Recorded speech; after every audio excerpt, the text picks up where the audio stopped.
If you're a new nurse or you just graduated nursing school and you're afraid of making some mistakes when you get to the floor, then this video is for you. In this video, I'm going to be breaking down some common mistakes that I see new nurses making every day at the bedside when they come on the floor. So make sure you grab a pen, grab a paper, and let's dive right into it, okay? Mistake number one is not asking questions. Guys, I cannot tell you how many times I see new nurses afraid to ask questions because they're afraid of looking incompetent. So let me say this clearly. Hear me out, okay? Not asking questions does not make you a safe nurse, okay? Asking questions is what does. So we want you to ask those questions. And there's a way you can phrase it if you're somebody that's maybe shy or you're like, oh my gosh, what are they going to think? Rather than saying, I don't understand how to do this, you can reach out to the charge nurse and say, hey, can you just come with me? I just want to make sure I'm doing this correctly. Now that's being safe and that's taking care of your patients. So as a new nurse, please be sure to ask questions. Second mistake I see new nurses doing every single time is time management. Guys, as a new nurse, it can be overwhelming, especially because everything just seems so fast-paced, especially in your first few days. You're trying to get your bearings, you're trying to understand where things are. I understand, but it is important that you cluster your care. It's important that you know your non-negotiables. What are your non-negotiables? Assessments, medications, and just prioritization. Those are non-negotiables. You have to know what comes first, what you're going to do next, and how you're going to end your day. It's important that you manage your time, especially if you work day shift. Now, I'm going to tell you that because a lot of hospitals during day shift, they have what's called huddles where you have to meet with a different organizations and different people in the care team. So it's important that you're in those huddles because that's where doctors are going to be giving you some new orders or telling you if your patient is going to discharge or not. So making sure that you cluster your care is extremely important, okay? Save yourself some time. When it comes to time management, it's important to remember that you don't need to be fast, you just need to be organized. Mistake number three that I see a lot of new nurses making is just not understanding the medication. Guys, these are real patients that have real feelings and have real capabilities of talking back to you. You're no longer dealing with Miss Jones, the mannequin. You're now dealing with Miss Jones, the real person. So it's important to understand the medication that you're giving. You need to know, what does this medication do? What are parameters I need to be looking for? What are some labs? And most importantly, what are side effects of this medication? Do not be that nurse that just scans and gives. We don't do that here at Vitals in Nursing. Here at Vitals in Nursing, we know what we're giving and we know why we're giving it. Because there's some times that doctors would forget to hold a medication, but you are the nurse. You are the bedside nurse. So you should be able to see, okay, my patient is taking Lasix. I know they need it as a diuretic because they have a lot of fluid overload, but yet his blood pressure is really low. Do I want to give that? So you see, you look on your MAR and you realize Lasix has not been held. What am I going to do? That is your call to reach out to your doctor and say, okay, doc, patient's blood pressure is 89/64. Do you really want this Lasix? Are we giving it? That's being a prudent nurse. That's being a safe nurse. So if you don't know your medication, look it up. Look it up. Next mistake a lot of new nurses make is incomplete or weak assessments. Your assessments are your everything when it comes to nursing.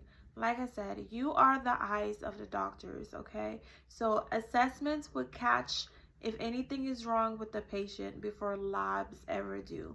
So it's important that you do complete and thorough assessments. How can you do this? Do your head-to-toe assessment the same way every time, okay? Head-to-toe assessments the same way every time. This allows you to notice if something is wrong with the patient and to compare it to their baseline. That's really important. Like I said, assessments will catch a mistake before labs ever do. And make sure you're reaching out to the doctors on time. The next common mistake a lot of new nurses do is not charting or poor charting.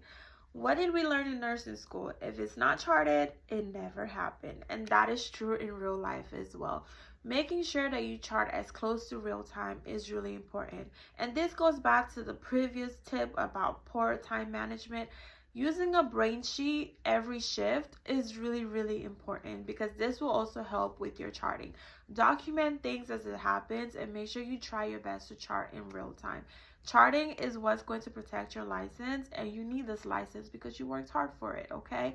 So getting the license was the easy part. Keeping it is the hard part. So make sure you chart as close to real time as possible. Make sure you're charting your vitals, make sure you're charting assessments as you're doing them, and make sure you're charting who you communicated to, the time you communicated with that person, and the name of that person. Cover yourself. Cover yourself as much as possible. And the last and final tip, or the last and final mistake that I see a lot of new nurses making is burnout. You all are just so burnt out by your third shift. You're calling in sick. You're saying, I don't think nursing is for me. And that's because you're not taking your breaks. You're rushing, trying to catch up with the OG nurses that you forget to take your breaks. Remember, you cannot safely take care of a person if you're not taken care of. Take your breaks, ask for help, delegate. As a new nurse, it's very difficult to delegate, but you have to know how to speak up. You have to know how to reach out to your techs and say, hey, can you help me recheck this person's vitals? I just gave them some medicine and I'm just trying to make sure that their blood pressure is okay. Communicate, delegate, but most importantly, reach out to your charge nurses. If you're realizing that, hey, I'm behind, I still have 2 patients that I need to medicate, do you mind helping me? Especially if your floor offers a free float charge, reach out to them. It's okay to ask for help. That's why we're here, okay? Ask us. Reach out to them. Do not be afraid. Do not be ashamed of asking for help. We're all in this together and we're all going to make it. So those are some common mistakes that I see a lot of new grad nurses making. So if you're a new nurse and you're watching this, just remember, you don't have to be perfect. None of us are. You just have to be safe, teachable, and willing to grow. And remember, confidence comes with experience. So please give yourself grace, okay? Don't be so hard on yourself. We're all learning. And remember, asking questions does not make you a weak nurse. We want you to ask questions. We want you to grow. So when you get that new job, go in there knowing that you're going to make some mistakes, but it's okay. Because one day, you're going to be on the opposite side, teaching another nurse how to be confident. So once again, thank you guys so much for joining in. Thank you so much for tuning into this video. I hope you picked up a thing or two. And if there are some mistakes that you are worried about making, leave them below in the comment section. Let's talk about it. How we can be strong, safe, and competent nurses. Once again, thank you so much for watching. And remember, this is Vitals in Vision Nursing, where creating confident nurses is my priority. See you guys on my next video. Bye.